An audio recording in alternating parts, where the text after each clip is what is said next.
Welcome, Cow Horse, Full Contact by Ben Self, with host Chris Dawson and Russell Dilday. Cow Horse, Full Contact is a view into the industry from our eyes. Seeing some of the people that we've seen and grown up with, and getting to hear some of the stories we've loved our whole cow horse lives and would like to share with you. And along the way, we might come up with a little bit of information that helps you on your journey in the cow horse.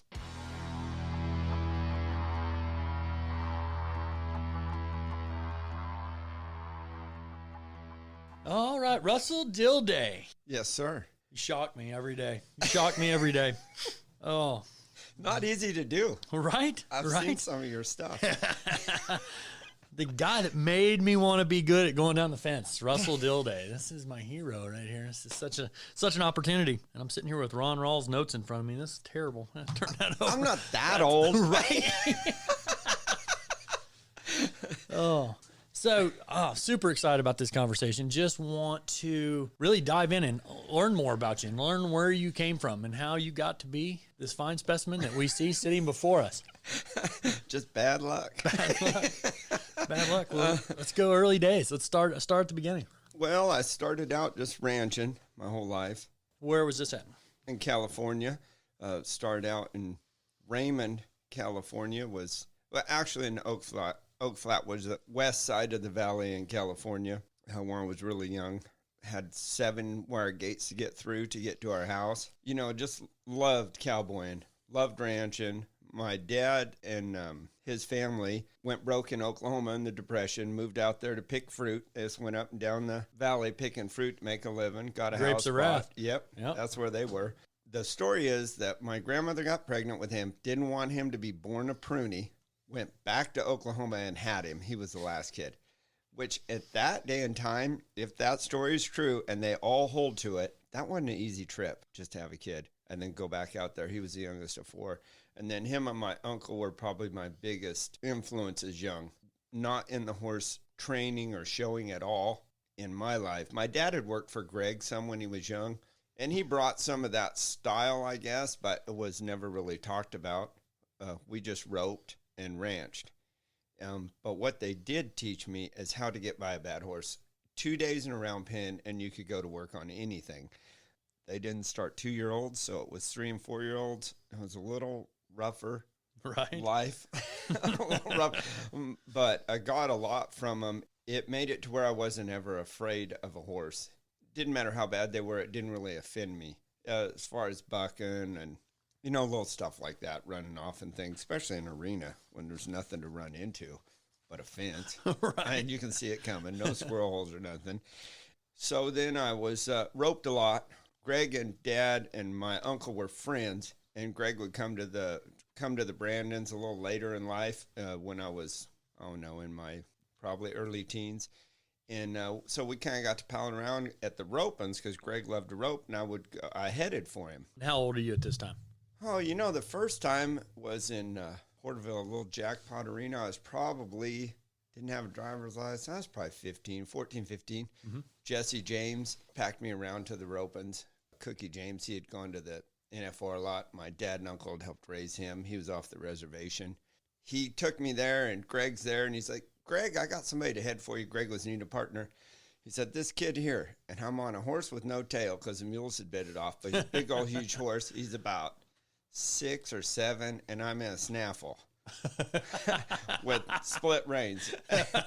And he's like, hey, Cookie, I mean, how's that going to go? He says, hey, don't you worry about that kid. Just get her and heel, Greg. That was a good horse. And then I roped for him, and we did good, and just kind of became friends later on in life. And I started hanging out with him after much later in my 20s when I had a place. I took care of a lot of cattle, so I'd have a lot of fresh cattle laying around. He'd come over and work. He's started helping me train horses a little bit. There was a whole bunch of stuff I didn't know. I'd been raised on a horse since I was, 1 years old. Yeah. I don't remember not being on a horse and cowboying. And then I got around Greg, and I'm like, oh, my God. I don't know nothing. Right. I mean, there was nothing I didn't think I could do. I could ride anywhere I wanted to go on any kind of horse, but this was a whole new world. Sure. Right here. Being able to pack their head. I remember going over to rope with him at his house, and he's riding a I don't know what, a 2-year-old, 3-year-old, probably a 3-year-old. Every time he asked it to stop, it slid. Hey, is that what? Right. I thought Something's wrong with your horse, now mister. and then, yeah. I thought that was a now and then thing on slick ground. So he just kind of, just being around him and really good friends, we just had a lot of fun together. So that's what made me want to start training. Start training better. I was already doing 30 and 60 day stuff, and right. I'd have them where you could go open gates and rope and all that in 60, 90 days probably. So really just a kind of an income supplementer to the ranching and then training to be able to do your job on the ranch more efficiently. Yeah. Yep. I had a business card that said welding, horseshoeing, colt starting, day work. Nice. All of that. Perfect. All the easy stuff. Right. And I was doing cutting wood on the side. So when did you go to your first horse show? You're talking early 20s, learning about horse training. So I think my wife took me to my first horse show when we were dating, and it was Sandy Collier one in Selling Arena. This was a snaff bit fraternity. Yep. And you went to watch? Yep. Just there to I didn't know nothing about it, anything about it. I had met my wife, and her dad, Richard Frode, had trained with Greg for a long time and was a good trainer. And like I said, I was starting colts. So he also helped me towards the training part of it. So she knew about snaffle bit fraternity and all that stuff and was going on selling. So we went up there on a date to watch it. I thought, man, that's some pretty neat stuff. Probably still wasn't completely hooked on it until I actually went down the fence on a horse, and then it was over. Once I went down the fence. So how much longer after that horse show did that happen? Oh, it was not long. That was the impetus there then. Yeah, yep. Got the horse show, and then would you go to Greg's? And yeah, we just kind of did it at home. Yep. I had a 20-foot lane that went into a 100-foot round pen, and that's where we trained and went down the fence and circled up forever. Then the edge was just a set of cattle corrals, and the edge of it was the corrals just were out in a field. On the outside was just the side of the corrals in a field, and we would turn cattle loose out there and make them go up and down that fence in the field. And if you lost the cow, it was gone. You just had to go get another one because there was no corral at all, just one flat wall. That's what I'm talking about. We should maybe have a horse show like that one of these days. Yeah. See, now we see who's got control. Yeah. Let's see that open. That's a real open field turn. And when we started, the last probably 60 foot just had a top rail. No, the fence wasn't up yet. So the cow could go under. And then when that ran into a barbed wire fence that was right before the paved road. Perfect. So you didn't want to go through that. Tanner went through it once. Uh-oh. It was kind of a mess, but it was fun. It made you be aware of your surroundings. Sure. Yeah, I could see that. I can see it. So you go home and just get to jacking around with these cows, not even in an arena. When do we interrupt first time? Weekend show? Just tee off into the snaff bit fraternity. My first show was at Appaloosa. A guy named Virgil Rogers brought me a bunch. He had an Appaloosa stud and a lot of horses. John Rozier sent me Virgil. It was Rozier had already trained him, and he was a bridle horse by then. And Rozier was at a point where he couldn't go to the Appy shows no more. They were just little shows, you know. And he was cutting and everything. So he sent me this horse to show, and Virgil said, hey, I was training. He says, I want you to go show this horse. I said, oh, all right. Well, that should be fun. I have no idea what a pattern is. I have no idea. I don't know the rules for working a cow. So we get there, and it's down in L.A., which we almost get in a disaster just even getting there. Almost getting a wreck on the freeway. Step out and almost get in a fight in the middle of the freeway. Get through all that, a little rattle. Now, how rustic are we? Have you been to L.A. before at this time, or is this like first trip to town? Is this? I mean, how rustic are we talking about? I have been down there cutting wood before. Cutting wood in L.A. Yeah, that's amazing. That's amazing business down there. That's the business I probably should have took. All cash. So, But I hadn't been with a trailer, and I hadn't been down there following a 70-year-old man in an RV with a trailer hooked on. I mean, that guy, there's 8 lanes. He's way over there next to last lane on the left and decides he needs an exit and just goes all the way across the freeway and sends cars into me. And I mean, it was dicey. And then the guy that I cut off, not hitting him, pulled in front of me and stopped me in the middle. There's 3 lanes of traffic on each side of us going 70 miles an hour. Stops his car, which I have to stop. He gets out and comes to me. So I got to get out. It all wound up fine. Kind of feel Eventually. like we need to hear the rest of that story. He went to cussing me, and I took it for a while because I could see he was stressed. But I mean, after a while, enough is enough. And I think he could see the change in me because he says, "If you hit me, I'm going to sue." I said, "Well, you better get back in your car and get away from me." Anyhow, so we get to LA to the show. Virgil says, "Okay, Russell, you're in the cow horse." I says, "Okay, what do we do? Here's the pattern. You have to follow this pattern. Roadmap. You have to follow this roadmap." I says, "Oh, what happens if I don't?" Well, it's a 0. So there I am trying to remember. You know what? When you don't know stop, spin, circles at all, and you're putting them all in your mind at once, it's a lot. So I go hide in a stall, and I walk the pattern probably 20 times to get it right. I'm ready now, and head of the arena. I said, "Well, then what after the pattern, Virgil?" He says, "Well, they're going to turn the cow out." I said, "So what are the rules?" He said, "Well, you just make it turn on the fence each way. You got to get at least 1 turn each way. But if you have a bad turn, it doesn't count. You just got to get 1 good turn each way. So you just go till you get 1 good one each way and then make it go circle up." I says, "Okay, I can do that. I'll just go till I get 1 good turn." So do the pattern. So get through the pattern, make it. They turn the cow out. And when they blow the time whistle, I still haven't found those 2 perfect turns. I did not get to circle my first putting time. it on them. Yeah. I was like, I can do a better one than that. One more turn. That was my initiation. That was the first time. Yeah. First time. So, okay. So just to try and keep the chronological order going, how old are you there? Oh, early 20s. Yeah, probably my early 20s, 23 or so. I can't really remember if I was married yet or not. So we go home from the Appaloosa show. Yeah, go home, and I've got a bunch of colts for Virgil. Mm-hmm. And I'm riding. I got one really good one, a couple pretty good ones, and I got 90 days. He says, "Okay, we're going to another show in Bakersfield." I said, I'm ready.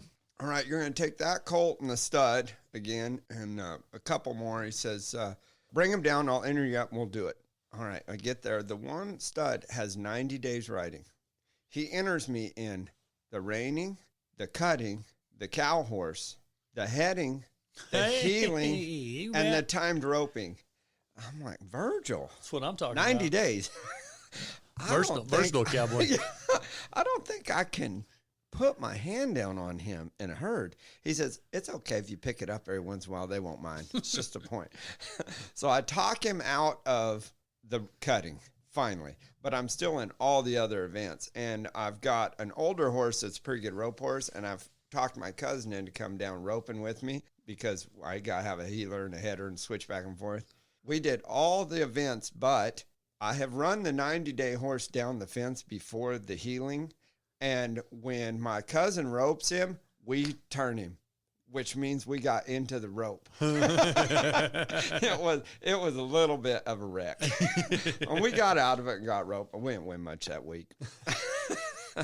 Oh, my goodness. Wild times. That was initiation time. Initiation.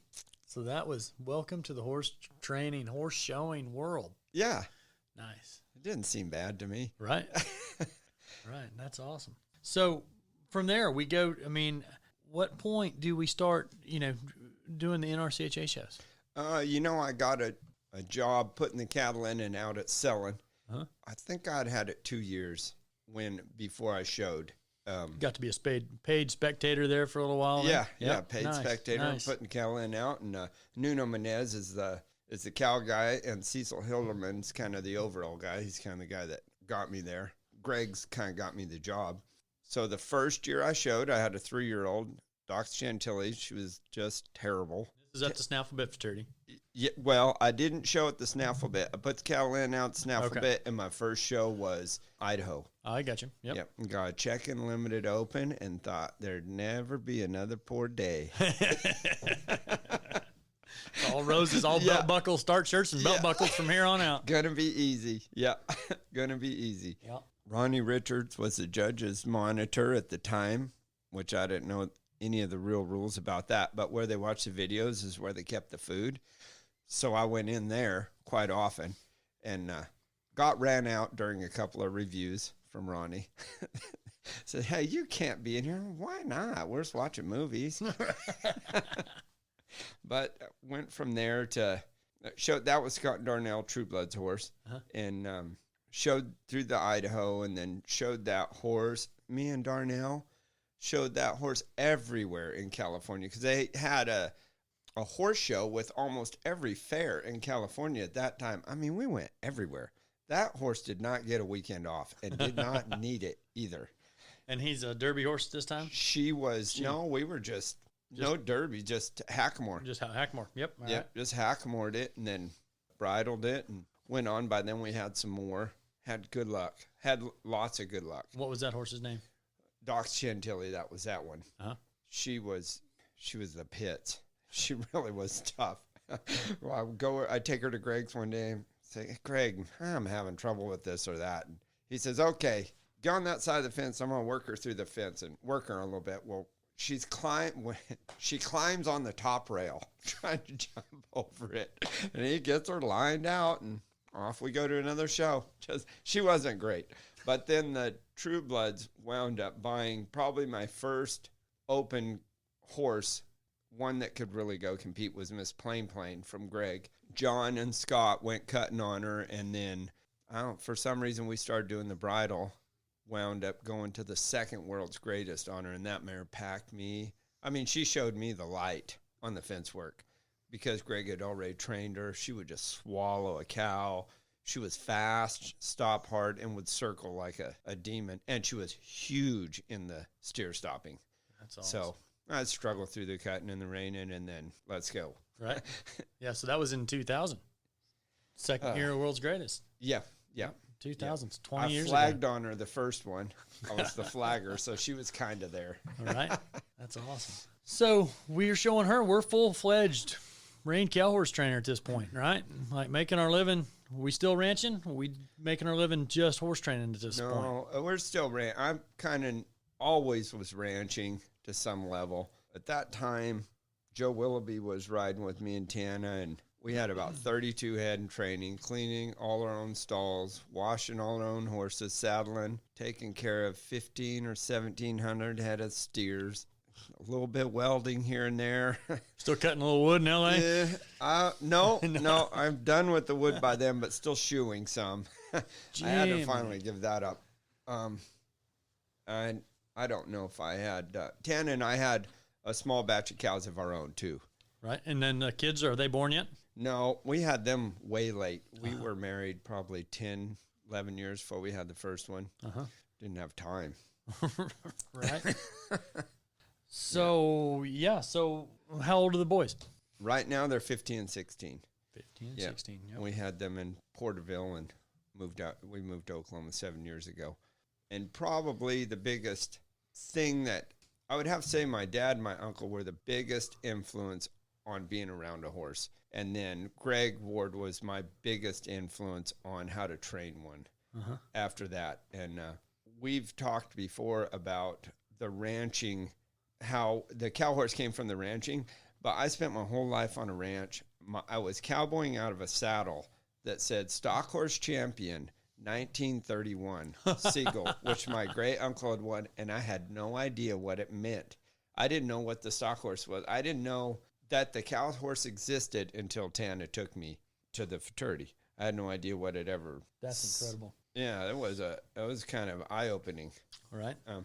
And probably my wife has been my biggest influence as a trainer, staying in there and we just ground it out on stuff. Right. Mules.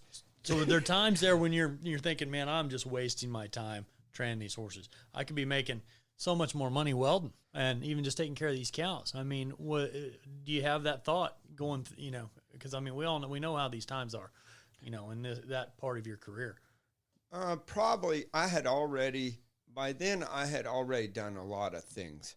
I had gone to Australia and caught cattle, and I had gone offshore and worked in the oil fields. I'd been a welder's grinder in Bakersfield. I framed houses for quite a while right out of high school. Loved that too. I loved swinging that hammer.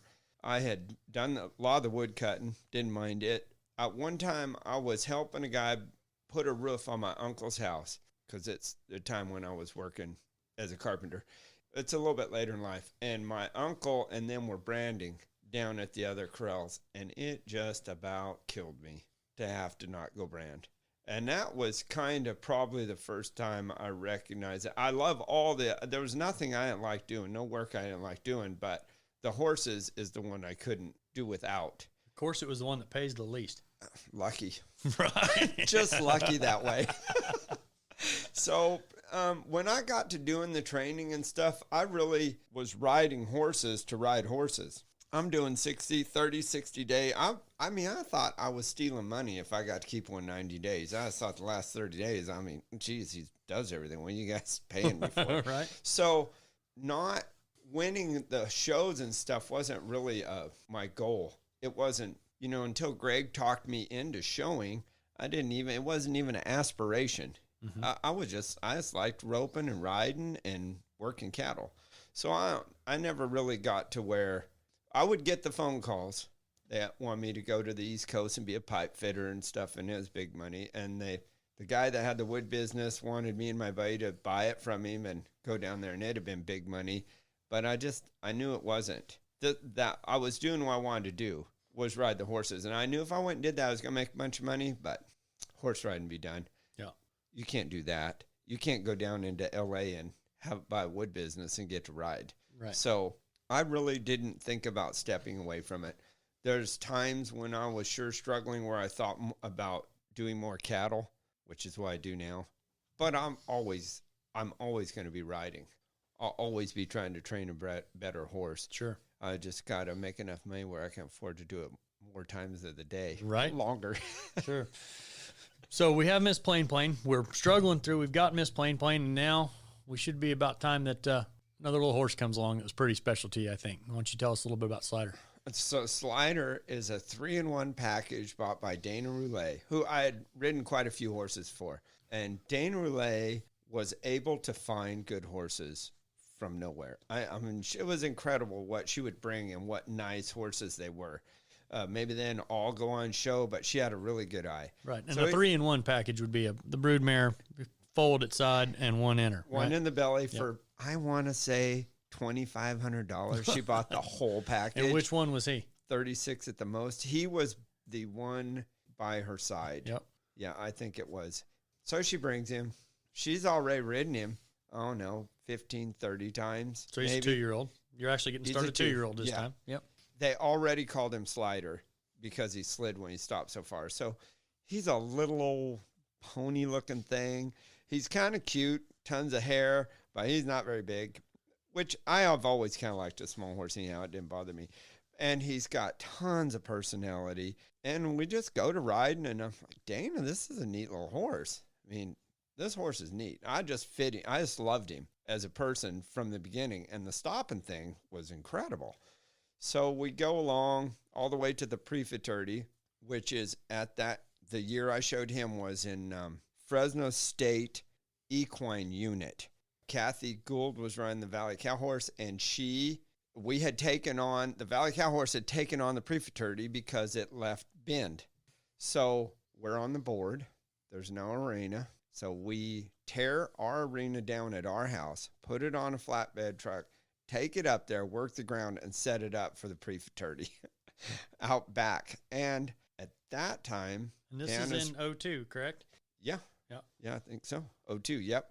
Tana's pregnant. Maybe she wasn't pregnant that year. Maybe the next year. anyhow, would put all the stalls up in a pasture and have the pre-futurity. And at that time, I had horse showed a lot and hadn't really ever done anything. Miss Plain had been doing very well, but I hadn't done anything in a futurity setting. Cattle were big Breyer crossbreds, and they could fly. It's so dusty you couldn't hardly see an arena.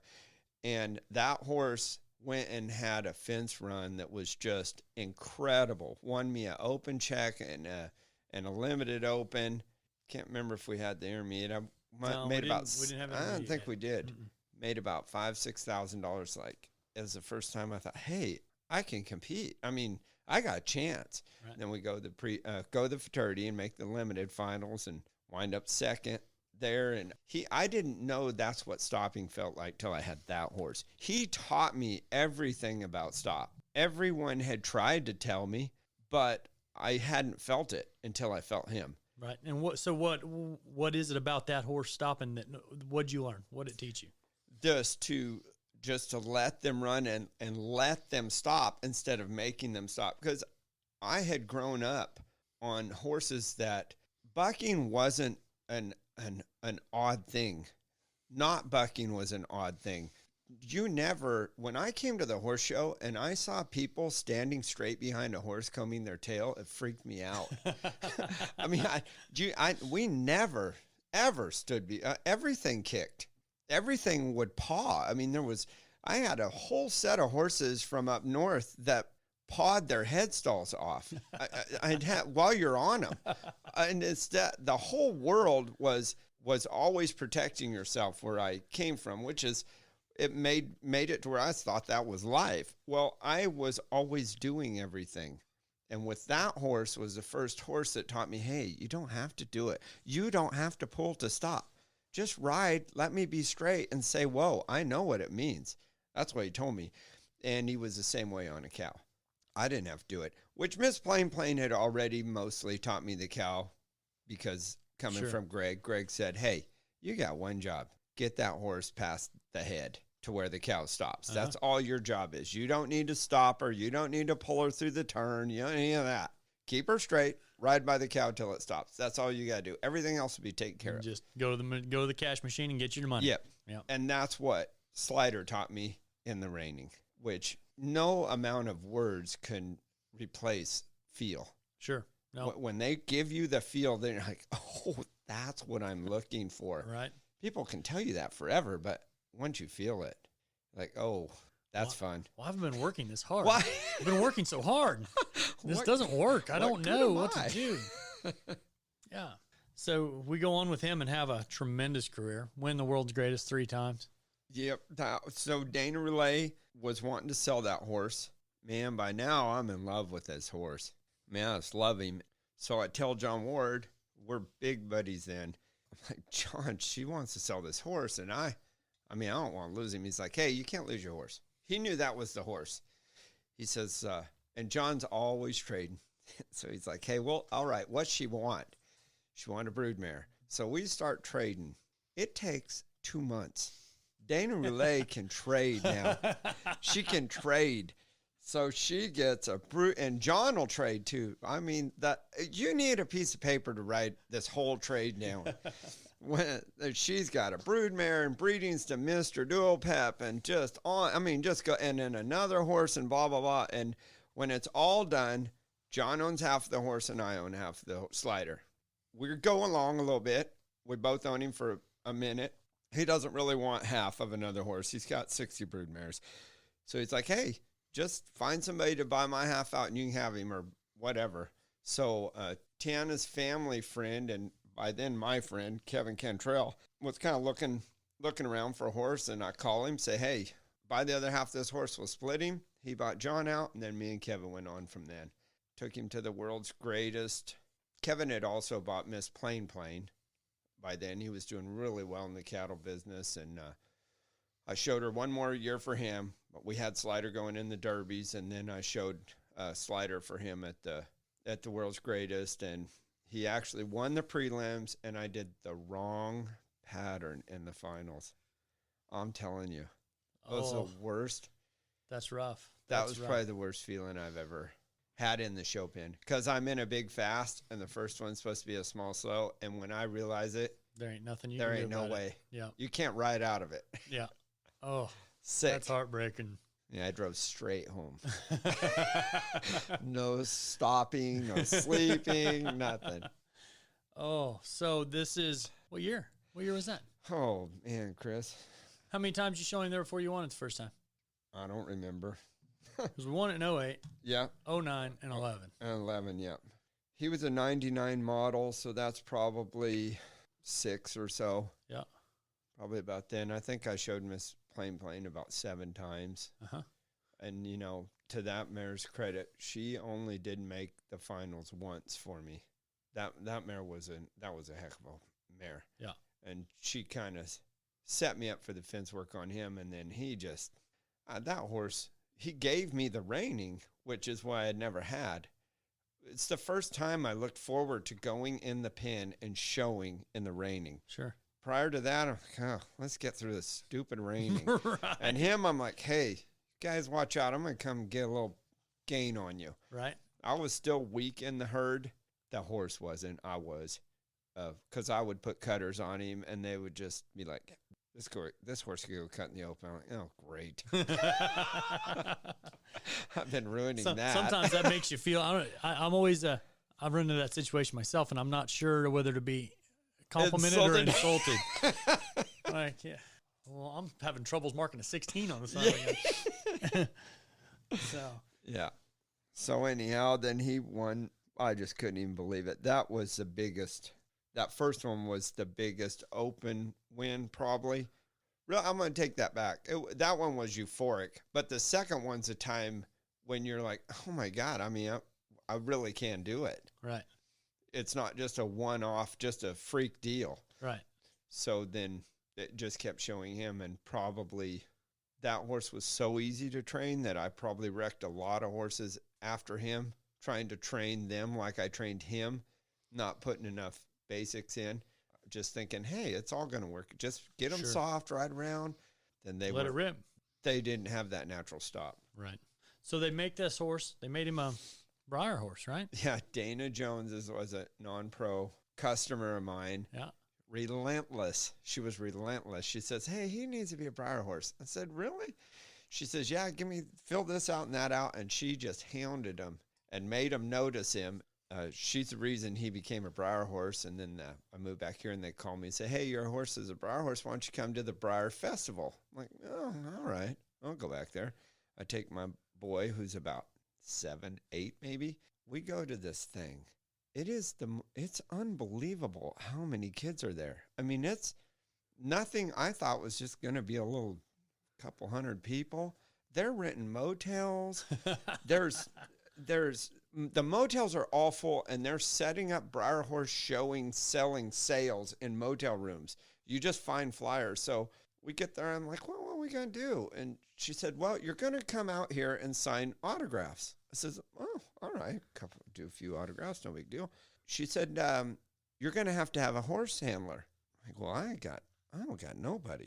And this park is full of kids and people that know nothing. I mean, they know nothing about They know about horse. their Breyer horses. And I have a stud horse and an 8-year-old. And they said, so you guys will be sitting over here, you and Tim McQuay, and because we both had horses, and you're going to sign autographs, and then they'll go take a picture with your horse.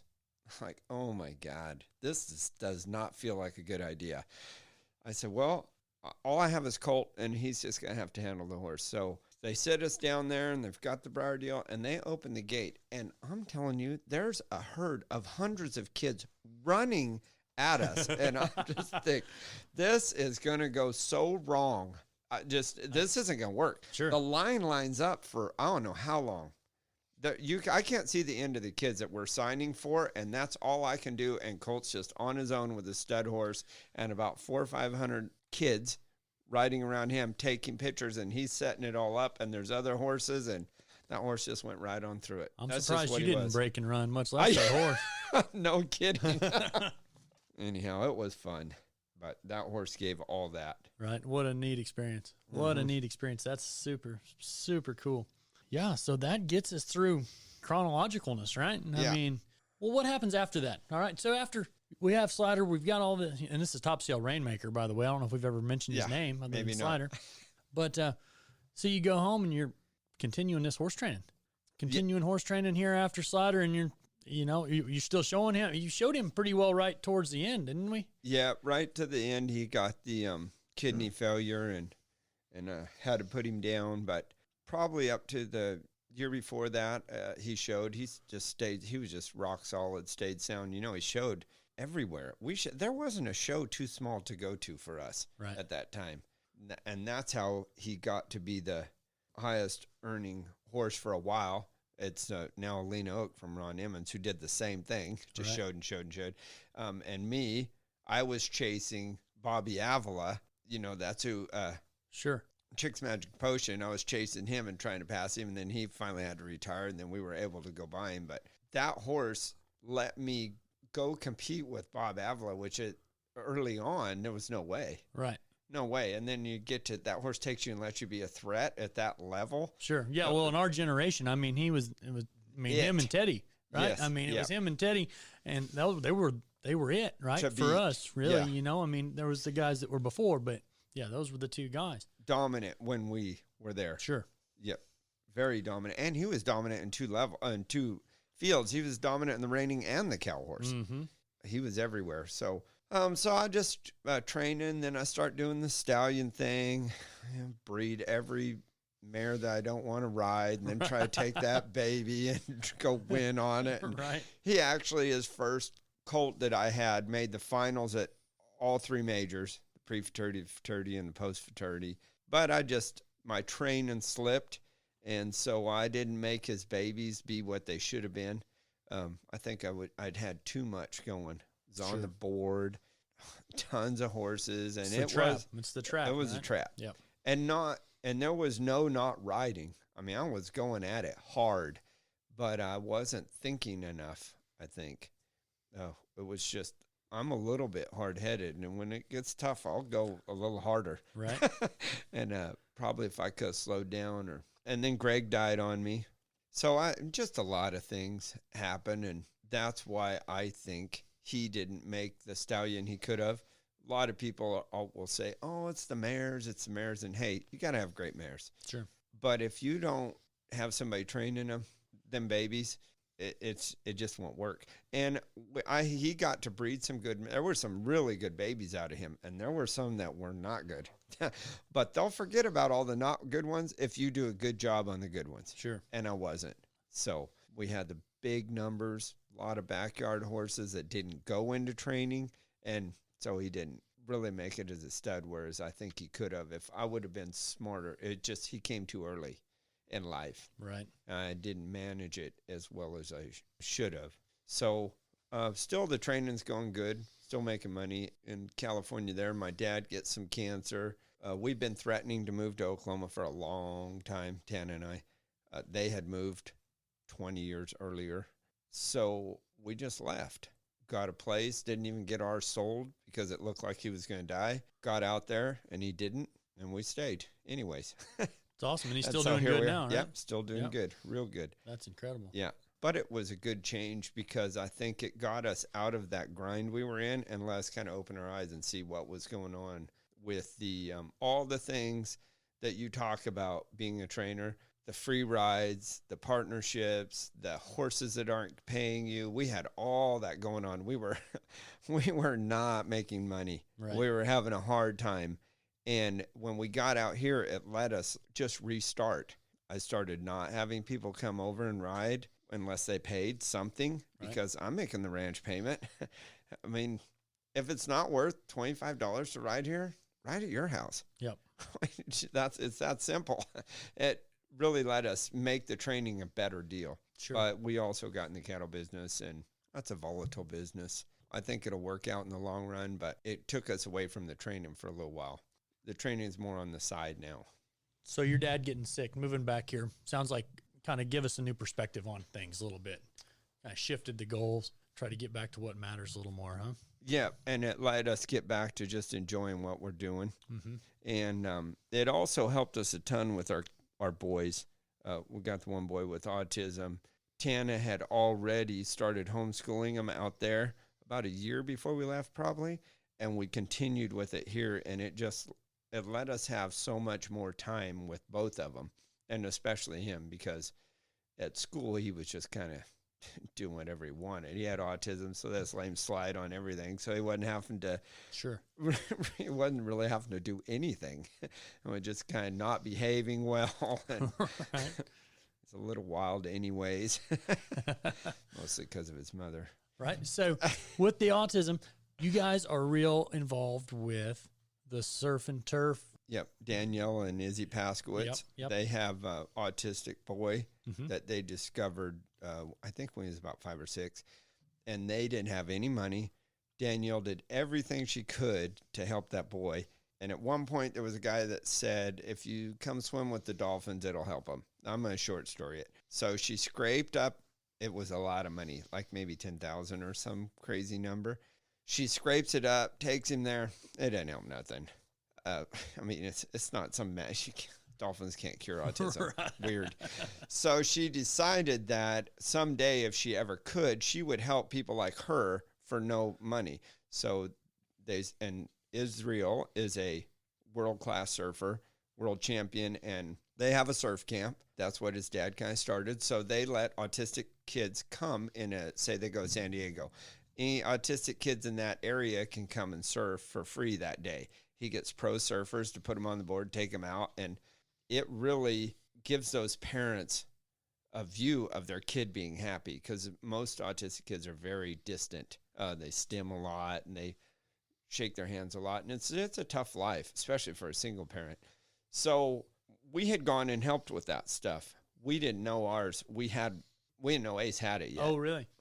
Yeah, but so being around them when we did find out we had it, they helped us immensely. Just see that you're not the only one with it, and to see all the different ways of dealing with it. And so we kind of, as we went through life and got our head around what was going on, started doing that homeschool, we just kind of fell back to our ranching, horse training lifestyle and how to deal with it.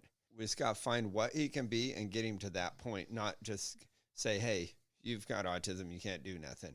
So, and we're very, very lucky because Ace is not severe. So, like Danielle and Izzy's son is very severe. There's one of the greatest influences at the horse show was Craig and Susan Boyd. They have a daughter that has autism, and she's a lot more severe than Ace is, and they just loaded her up and took them with them. I'm like, wow, that's what you can do. I mean, they just got to go. Heck with people if they don't like it. So the Danielle and Izzy really helped us a ton in talking about it and just showing us everything. And then watching Craig and Susie deal with it helped us. That's our horse show world helping us with it too. And when we moved back here, we just kept going with that. It's amazing the support we can get. Yeah. Through this family that we chose, right? Yeah. As a whole, what drew me to the cow horse is how much it was the lifestyle of ranching. The people were way more like ranching family in the cow horse than the other disciplines to me. It was still everybody rooting for each other. Everybody, if you go down out there, somebody's going to come and help you out, get you out of the wreck, and just rooting for each other. I really like the lifestyle that this event leads. Sure. Yep, the culture within the cow horse fits how I was raised the most. That's why I really love getting back to the ranching roots again, because I think the culture is what separates the cow horse from everything else. The style that we live and the respect we have for one another. I mean, you're still got people that don't get along, but the rules more so of, say, not stealing clients and the stuff as trainers that how we interact is better in the cow horse, right. I feel. No, for sure. Than anywhere. I mean, like I said, we've all been on both sides of that deal, and I mean, and we've passed one around there, a couple years ago. Yeah.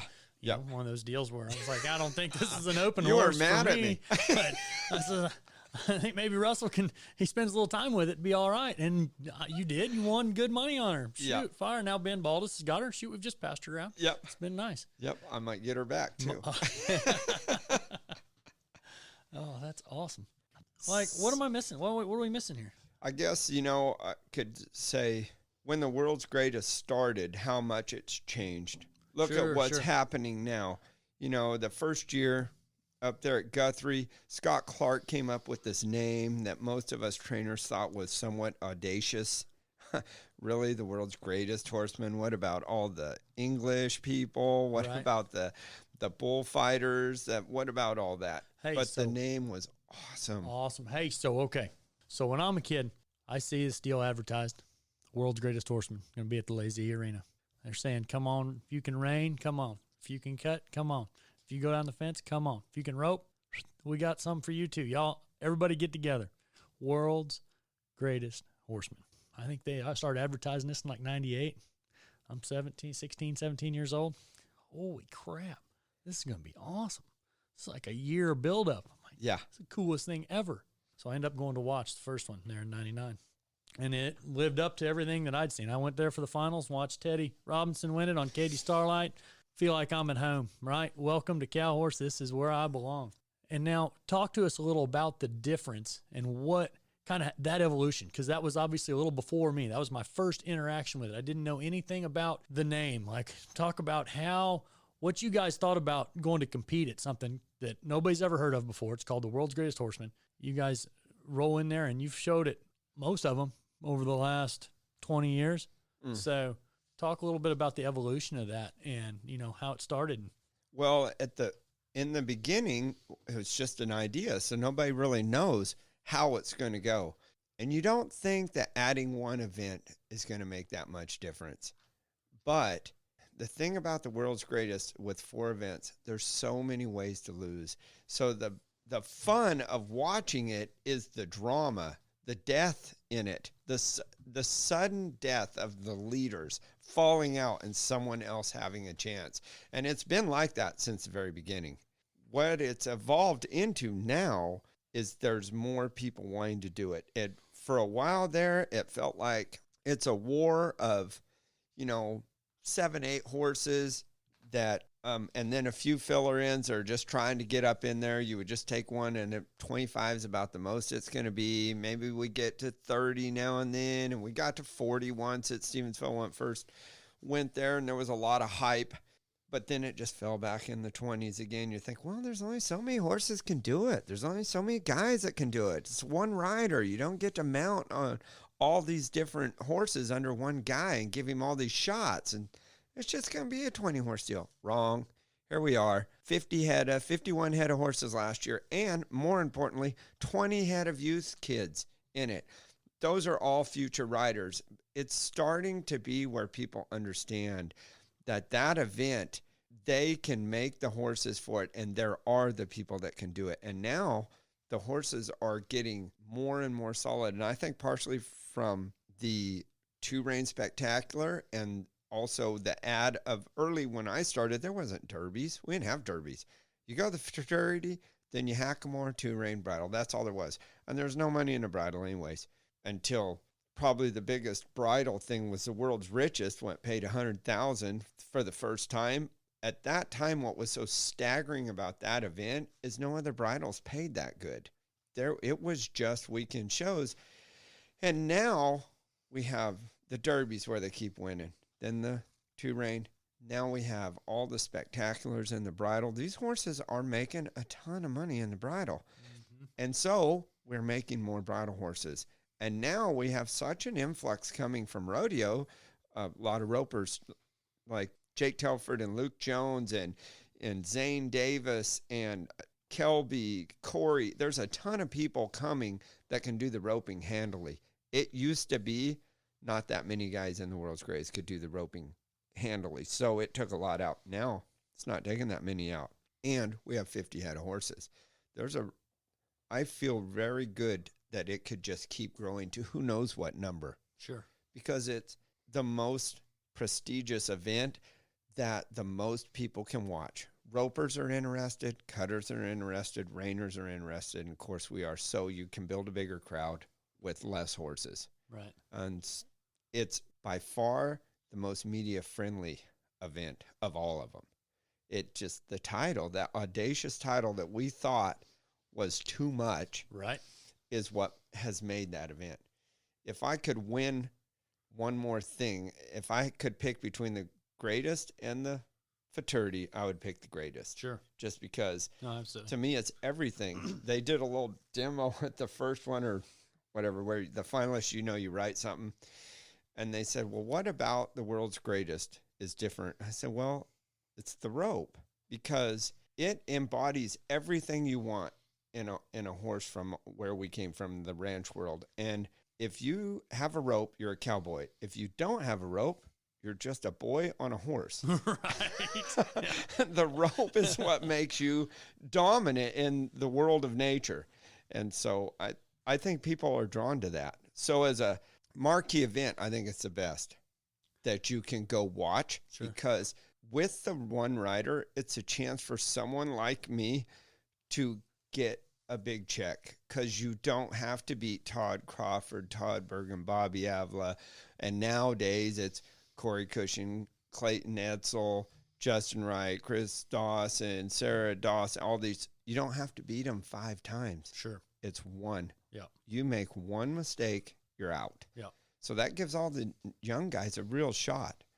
Plus, they have 4 chances to make a mistake. And I think that's where those entries are growing too, because I think the younger guys are learning that it's a very intimidating event. It's a very intimidating title. It took me a long time to get brave enough to enter up, and it takes a long time to get a horse trained enough to be a real bridle horse. Between the horse staying sound, the horse being good enough, the customer staying with you, I mean, it's a rarity to have a horse that you've trained from the ground up make it to the world's greatest horseman. I've done 2, and I didn't start the first one. Mm-hmm. I mean, I had him through his show career, but like I say, it's super rare to get one all the way there. I think I've only showed 4 different ones maybe there myself. And I've been trying. That's the one event that like you say, if it's my bucket list event, right? I mean, yeah. It's my benchmark for every time I start a colt. I want this horse to go to the world's greatest horseman. That's what I think of all through its 2- and 3-year-old year. And so talk a little about the differences that you've seen it do from, because we started in Lazy, and then we went through for a while. It was with the Ranch Rodeo Finals, correct? I never got to go to any of those. So talk a little bit about going into those. They said the crowds were insane when it was with the Ranch Rodeo. It was insane at the Ranch Rodeo. That was a great idea. So when you start at the Lazy, you've only got about 15, 20 horses, and you're trying to draw a crowd to nowhere out there to watch your event. That's tough to do. It was still... Because it was a standalone, right? There was nothing else. It was just the World's Greatest Horseman and Lazy in Guthrie, Oklahoma. Right. Yep. And so the people that should be interested were kids like me, raised on the ranch, who's riding a stock horse saddle and doesn't know the event exists. So the people you're trying to get, your target audience doesn't really know you exist, and you're having it out in the middle of nowhere trying to pull them. So then what happened is they took it. It went on, and it was prestigious among us, among the cow horse guys. It was neat to us. I found it. I mean, you want it bad enough. I mean, like I say, I found it. Yeah, so, you find it. But the numbers, couldn't get the numbers. Then they went to Amarillo, and the crowd's already there. So now, and they're ranching, it's a crowd that would appreciate it. So now you're putting on this event where there's already a crowd, and it's a phenomenal event, and you're exposing it to people. You're forcing it on them. It was beautiful. It was what it should have been. The stands are full. They're screaming so loud you can barely hear. The ground's terrible. but no one cares because you're all on the same field. I mean, literally, it was clay with about an 1/8 inch of cover on it. You're just sliding across the pin in the cutting and the reining, but who cares? Right. You're supposed to be able to work anything on any ground. Everybody's on the same ground. So that was a big boost for it. Then when it moved in with the World Show, that was what saved it, because you had everyone there already.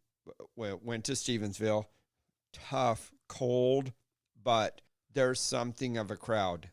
Then it moves to San Angelo. It's got heated indoor arena, and that made it way more acceptable. But until it moved to Fort Worth. So even San Angelo is a pretty good sized city, but what makes a great event is when you put it in a huge city. You've already got millions of people right there. And the great thing about Fort Worth is you've got millions of people right there that are accustomed to paying a ticket to watch a Western event.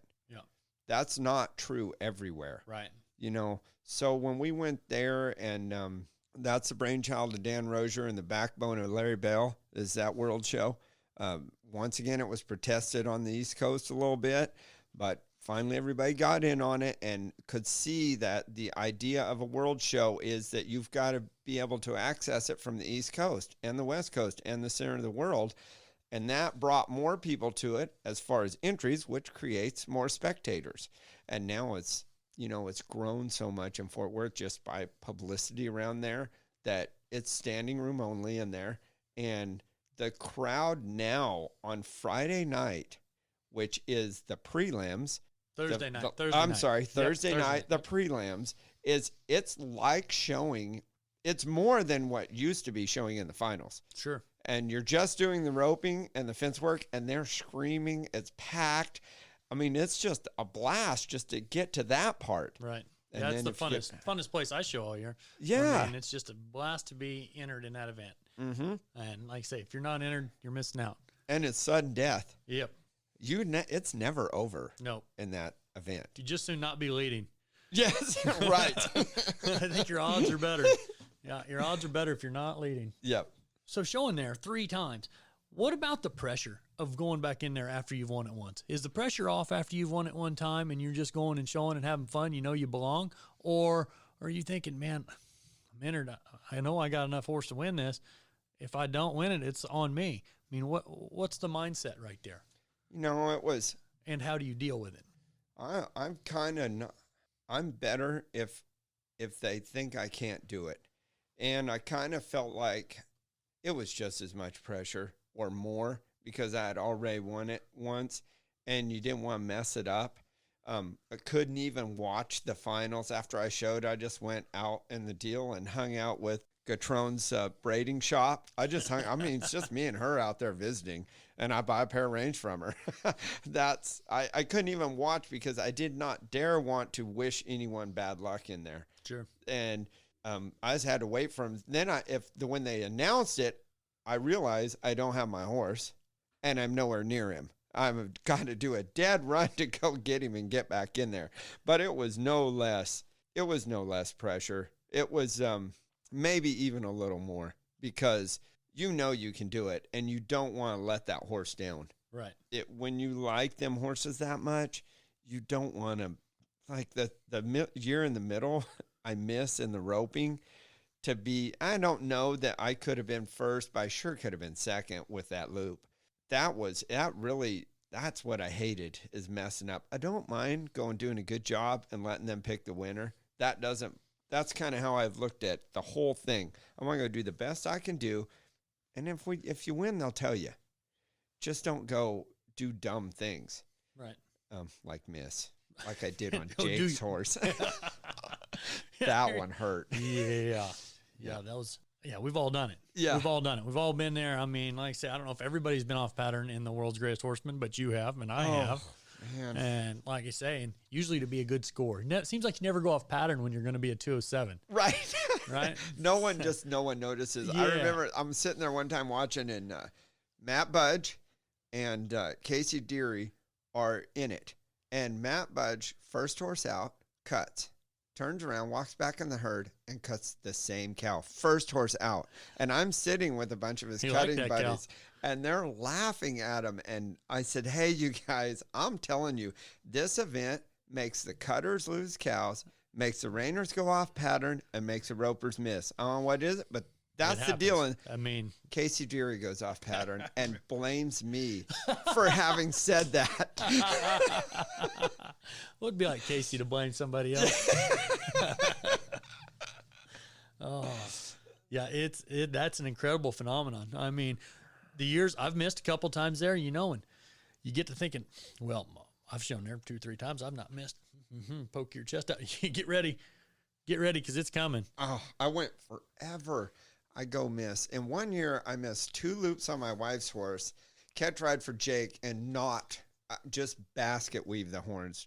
I was about to cramp at my shoulders trying to get that thing off. When I turned that steer around, I had 2 seconds left on the clock and not a muscle left. That event does it to you. I've wrote my whole life. The first year I went there, I don't know how I turned the rope loose. You don't even have to be fast. Just don't miss. Just don't miss. That's it. I had never been nervous. Yeah. It's the most nerve-wracking steer you'll ever call for, I reckon. Ever. Like, just don't miss. I've obviously never been like national finals or anything like that, but it's I can't imagine it being any worse because at least there's 10 of them. Right. This is one, and you have to catch it. And that's all you have to do is catch it. Yep. Yeah, that's all. So, yeah, the most prepared, the years I've gone there and felt the most prepared are the years I've missed. I try to not practice a lot of roping before I go. I'm just like, no, don't worry about it. You just worry about going and get it and captured. Yeah. What about getting used to the billing process and trying to figure out what you're worth and how to bill? I mean, we all cut deals and this and that, and you try not to, but just talk about that a little bit. And, you know, who were some of the guys that kind of coached you along there, and what'd they tell you? You know, early on, and I've always done this with all the way till now, my clients were just my friends that were paying me to do that stuff. So the billing was tough for me. I had a break-even mentality. And early on, maybe Greg Ward's not the greatest mentor because he believed in making his way by winning. He didn't really, when I was around, I don't think he even billed for hauling at all. You just got a piece of the check. And he was also his biggest money was on how many horses he sold. So, you know, he's got 60 head of brood mares. I mean, who does that? Starts them all himself. I mean, they do it all. So that was kind of my mentality starting out. I didn't bill that much. I partnered up, shared rooms and stuff. I had a really loyal client that I had not won for lately, and he got frustrated and left, and it just broke my heart. So I'm whining about it to Benny Gatrone a little and saying, yeah, he left me, and God, you know, I did this for him and that for him. I didn't bill, and I didn't. He says, hey, Russell, you listen to me. Now, you have to bill what you're worth. If you'll bill what it's worth to do what you're doing, when those clients leave, it won't hurt your feelings. You don't feel like they owe you. You just keep it straight and above board, and then if they go, they go. And you don't have to be mad. You can see them at the next show. No, there's no hard feelings. You got to make it make sense. When that truck wears out, you're going to have to buy another one, and nobody's going to be there. You're going to be all on your own. And that was probably the most, and that was late, pretty late in my career. I mean, that was late. I still wasn't billing for hauling at that time, and it was, I don't know. It was probably only 10 years ago or 7 years ago. Oh, it was probably 10, 12 years ago. I've been doing this a while, longer than I think. So that was just a real eye-opener. Just bill what you're worth. And, you know, you don't need to be gouging people, but don't be giving everything away all the time, because then you feel like they owe you, and they don't know. They're used to this cost, hauling costing this much, and they think that you're cutting them a deal, but they think it's the norm. Sure. And they get used to it, and then that's when the hard feelings come. That was just a big moment that stood out. It was like a 5-minute deal, and it still just burned into my mind. Right. No, that's a great piece of advice. I think all young trainers need to listen to that, because, like you say, you guy gets into being scared they're going to leave. Yep. Well, I mean, and you can't just act like you're Todd Bergen or you're Corey Cushing, and you can, you know, this is what it cost, and you want in a trailer. Yeah, right. But I got 10 other ones that'll get in there. Yeah. You got to take care of yourself. You've got to be able to take care of yourself. If you're going broke doing it, then you don't need that guy. Right. You might as well ride a 60-day horse that pays you, and you can pay your electric bill and pay your feed your family. Right. You got time to go cut wood in L.A. and make a little money. Do a little welding. Right. Bueno.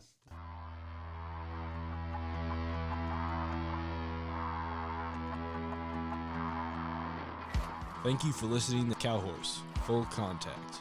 Please like our Facebook page and follow us on Instagram to stay tuned for future episodes.